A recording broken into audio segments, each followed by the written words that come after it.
Ghost towns of the Keweenaw Peninsula. It says here, visit the Upper Peninsula of Michigan's world-famous copper country. From 1843 to the 1920s, the Upper Peninsula was the only place on Earth where pure, workable native copper was found in commercial quantities. The copper found on Lake Superior came out of the ground so free of adulterants that it could be formed into pots and pans without refining or processing. If you are fascinated by the aura of the past, the Keweenaw Peninsula is the place for you. Wander among ruins of old mines and locations that used to be teeming with excitement. In the late 1800s and early 1900s, the Keweenaw Peninsula was alive with sounds of the copper mines. Miners' picks are quiet now, the families are gone, and all that is left is the sound of the wind rustling through the ruins of these abandoned mines and buildings.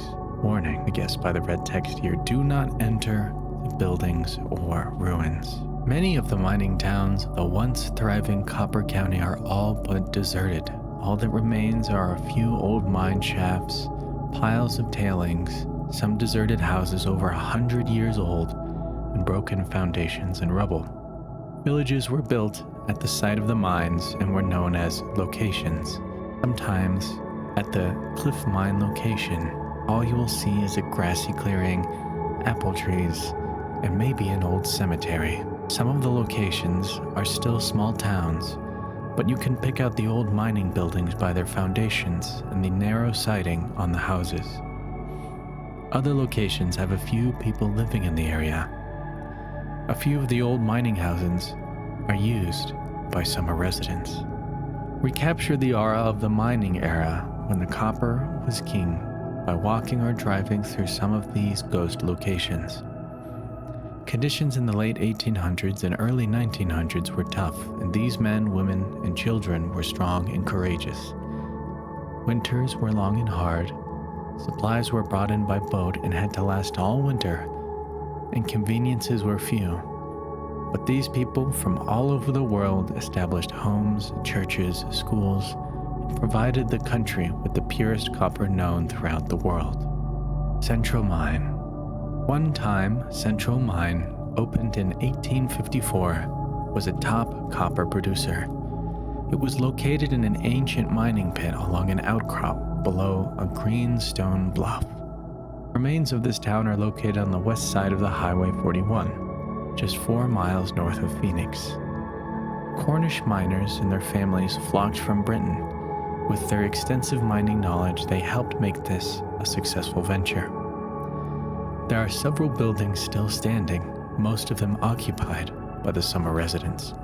You can still see some of the old mine buildings and rock piles as you drive through the village. The old Methodist Episcopal Church, erected in 1868, has been recently restored. There is a reunion held last Sunday in July, with 2 services at 9 and 11 a.m.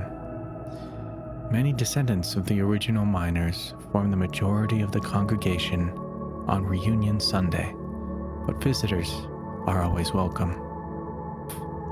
Lively Village grew up around the famous Cliff Mine, established in 1844 by John Hayes, a pharmacist from Pittsburgh, Pennsylvania.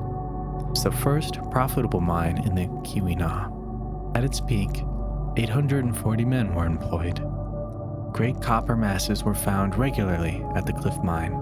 Many were so immense, 50 to 100 tons, that they required days of cutting before they could be divided into sections small enough to transport to the dock at Eagle River.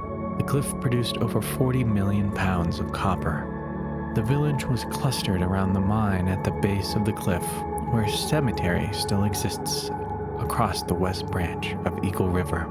Later, the village moved across the road where the Keweenaw Central Railroad established a station. Beyond the tracks is the old German cemetery. The Cliff Mine closed in 1873. Unfortunately, little remains except some foundation and rock piles. The cliff is located just left of Highway 41, north of Mohawk, Delaware. Only a few foundations remain on the historic town of Delaware. located on the east side of Highway 41, 12 miles south of Copper Harbor. Some of the old houses seen in this picture have recently fallen down or have been torn down, but you can see the old foundations. Delaware Mine is located on the west side of the highway. Gay, just a few miles east of Kearsarge, on the east shore of Keweenaw Peninsula, in the village of Gay. The Mohawk Mining Company built its stamp mill here in 1898.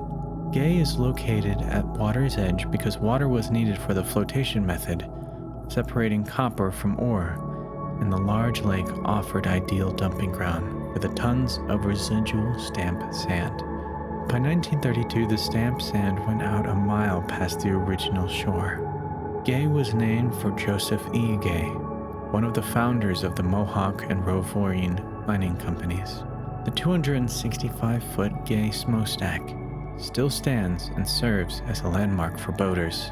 There are still some summer residents here and a few hardy souls who stay all winter. There are no stores or gas stations, so plan accordingly. Mandan. If you are interested in seeing a realistic ghost town, your trip is not complete without a drive through Mandan. Just 4 miles north, Delaware on Highway 41, is a post on the right that reads Mandan.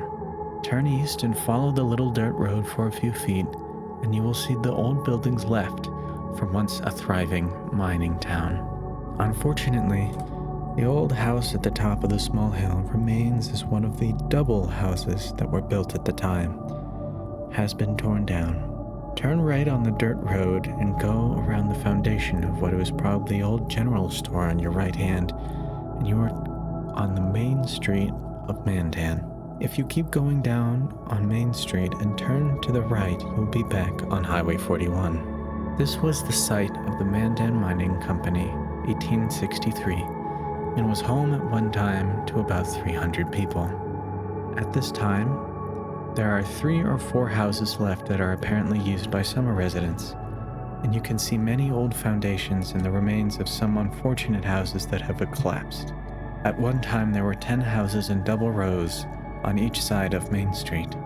The school, built in 1907, was on a little hill. It faced the woods, but all that remains is the foundation. In the early 1900s, the town that was at the end of the line for the railroad and had a railroad depot. Some say the town was named for a local Indian tribe that used red dye for decorations, and Mandan is a Welsh word for red dye, while others say it was named for that man Dan, Daniel Spencer, a Scottish-Irish miner from Canada. Phoenix. Phoenix is located on Highway 41 at the junction of M26 to Eagle River. Once, about 1872, a thriving mining town of around 500 to 1,000 people. But today there are only a few buildings, and the Phoenix Church remaining at the site of the old mine. St. Mary's Church was built in 1858 to serve the Catholic residents of the mining community of Cliff, the scene of the area's first major copper discovery in 1844. In 1899, the church was dismantled and reassembled in Phoenix, where it was renamed the Church of the Assumption. The Keweenaw County Historical Society has purchased and restored the property so that the Phoenix Church appears much as it did over 100 years ago. Quincy Mine Smelter. The remains of Quincy Smelter sit on the shores of Portage Lake in Hancock. Copper ore from Quincy Mine was turned into ingots and shipped to factories. Built in 1898, this is the only copper smelter site remaining in Lake Superior region. Hopefully this historic site will be restored. Old Victoria. One of the first sites ever mined for copper in the New World is a very picturesque ghost town. This is where the famous Ontonagon Bolter. I can't pronounce this. Ontonagon boulder was discovered in the Ontonagon River. The boulder is now resting in the National Museum of Natural Science at Smithsonian's Institute in Washington, D.C. Shallow pits indicate Ancient miners were here for centuries before Alexander Hendry arrived in 1766. The site was not explored again until the mid-1800s. A village sprung up around the mine, and restoration is presently in progress. Several buildings have been completed, and others are in the midst of reconstruction in a location formerly known as Finntown. These hand-hewn log cabins, built nearly 100 years ago, serve as housing for the miners at the Victoria Copper Mine. Can be viewed from the road, and they are open, so you can walk through the furnished rooms. In addition to the Finns, other European immigrant miners were Croatian, Austrian, Italian, Canadian, Swedish, and Cornish. A caretaker lives on the site and gives a tour of the location from 11:30 a.m. to 5:30 p.m. Memorial Day weekend through fall color season. There is an annual craft fair, a major fundraiser, on the third Sunday in August. Old Victoria is located near Rockland, approximately 10 miles south of Ontonagon. Copper Country Road Trips. Enjoy Keweenaw County history from the comfort of your car by Lawrence J. Malloy is a guidebook for tours of mainly mining locations, sites, and ruins, plus other historical sites. Includes maps, pictures, historical information, and precise directions. Find the Hidden Ghost Towns. Published and printed by Great Lakes Geoscience, Hubble, Michigan. Available at UP Cable Company, Gitchgumee Landing, 202 Ontonagon Street, Ontonagon, Michigan, 49553, or by mail order. Not sure if that phone number would still work.